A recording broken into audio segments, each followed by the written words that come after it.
each of you kind of take a turn, talk about being the preseason favorite to win the ASUN? I think it means a lot. It's a testament to the culture we built and the guys we brought back. We set a goal as soon as we got out of the CBI. That was kind of our thing. Is we got out of postseason meetings and everybody decided they want to come back for one reason. That was to try and win this league and put it in NCAA tournaments where we fell short last year. So we feel like coming back and keeping that camaraderie together is big for us. So it's a sign of respect from the other teams, but it's also a big target on our back. So we can't take it lightly.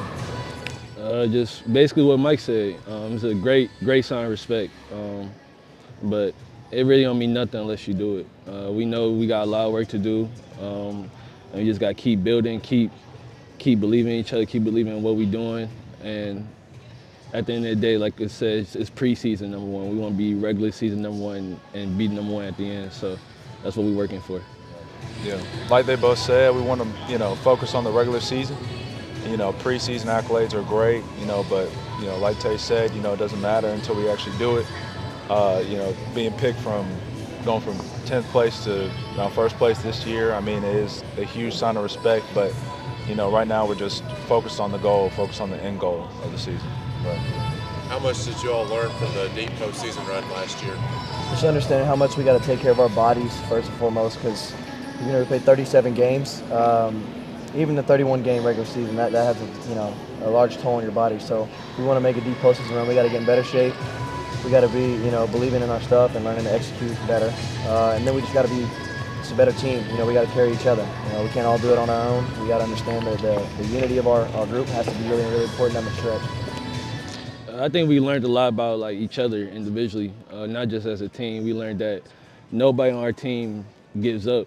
We all got that determination in us, because every game there we was down, but we never gave up. We was down by 10 a lot of times, and we forced every game into OT because we had a will in us and a will that we wasn't going to lose. And that's what you need in a championship team, and that's something we have. Yeah, like Tay was saying, I think we learned a lot in the CBI. I think we really expanded on a lot of our teammates expanded on their games. We were down, however many points and late into the second half and kept coming back, kept pushing. And, really, I think it really just kind of shined a light on just how, we as a team, we're dogs, we never give up. We don't, we keep going until the final buzzer sounds. So I think we learned a lot. How much pressure is there on you that you're picked player of the year preseason and your team's picked number one? And how does that impact your preparation with coach? There's no pressure at all, really. To be honest, I don't really feed into much of it. 'Cause I know at the end of the day, the work gonna show. The work that I put in, the work that we put in as a team, it's all gonna show. And at the end of the day, I know the end goal of what I want, and that's the ASUN championship, and that's the only thing I'm really worried about. All the other stuff is great. It's amazing to have those accolades, those preseason accolades and all that. But like I said, at the end of the day, all I really want is the ASUN championship and a chance to play in March. You got ticked off when you were named Defensive Player of the Year last year, and they still don't know that. Does that motivate you? Definitely. I've been playing with a chip on my shoulder ever since I heard about that. Like I said, I've said it a lot now that I feel like I should have won it. But that's in the past. I'm looking forward to this season. I'm looking forward to trying to win an ASUN championship and trying to get to that end goal. But it's great to be at least recognized for that in the preseason. But I'm definitely looking forward to the regular season so I can really show them what I can do. What I will say on behalf of both of them is it's a testament to the work they put in, not only on the court but off the court. They're unbelievable humans, unbelievable people, and they've really transformed into super leaders. I haven't been around a program with guys who can step up and be an alpha dog like both of these guys. If you've known Cozart, as long as I've known Cozart, he didn't like to open his mouth very much, just at all, even when we're not playing. But the kid he's vocal, he expresses himself, and he plays hard. And then Tay is even quieter at times, and he's turned into an unbelievable leader, unbelievable player. So the pressure that they have, so-called, gets taken off of them when they know that they have a teammate or a group of teammates and a supporting cast for them to be able to perform in the way they know they can. So. Absolutely. I haven't been around enough practices to really make a final judgment, but what I've seen, John Utamato's improved about as much, if not more than anybody. Yes, sir. I have to agree. I mean, he's been a superstar all summer as far as working. The kid, he's unbelievable athlete, probably the best athlete in the league. And if I had to argue, I'd put my money on him. You know, I love playing with him, but I think the biggest thing about John is that he's starting to understand the principles of everything. A lot of his mistakes last year were big stuff, you know, whether it was missing rotations, whether it was, you know, maybe not crashing, not having the effort he has. The effort's been there all year. He's been great in rotations. He's been great shooting the ball. I would have to agree and say he's probably made as much improvement as anybody. Yeah. I feel like the game just slowing down for him. And it's not just John, it's really our whole team. Like this is the first time I feel like since I've been here where run 1 through 15 is always in the gym working out. We never have nobody not working out. Everybody's putting extra work in. Like I say, the work is going to show. And I'm very excited for not only John, but everybody on this team. I feel like it's going to be a great improvement for everybody on this team.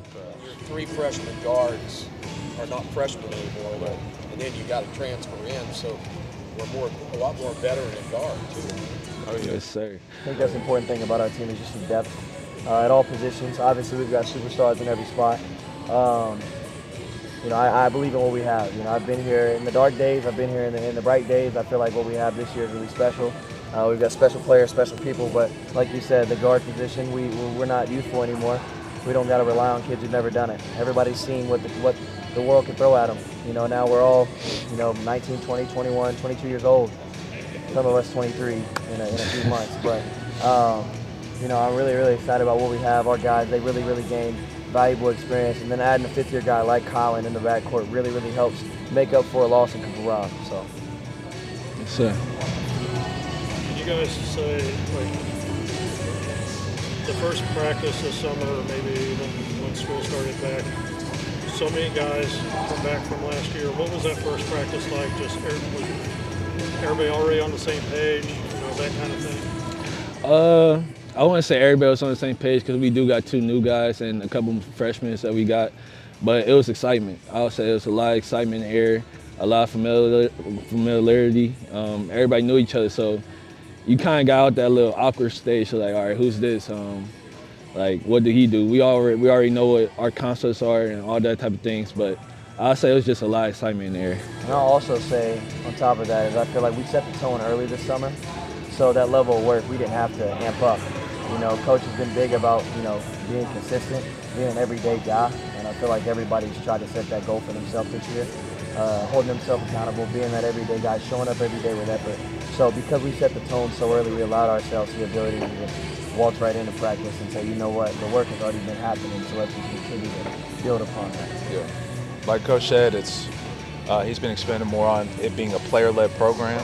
You know, we sometimes, like, whenever guys miss shots, like easy shots, maybe layups or free throws, we have to get 5, 10 push-ups in, and Coach doesn't force us to do that, doesn't tell us to do that, we just do it.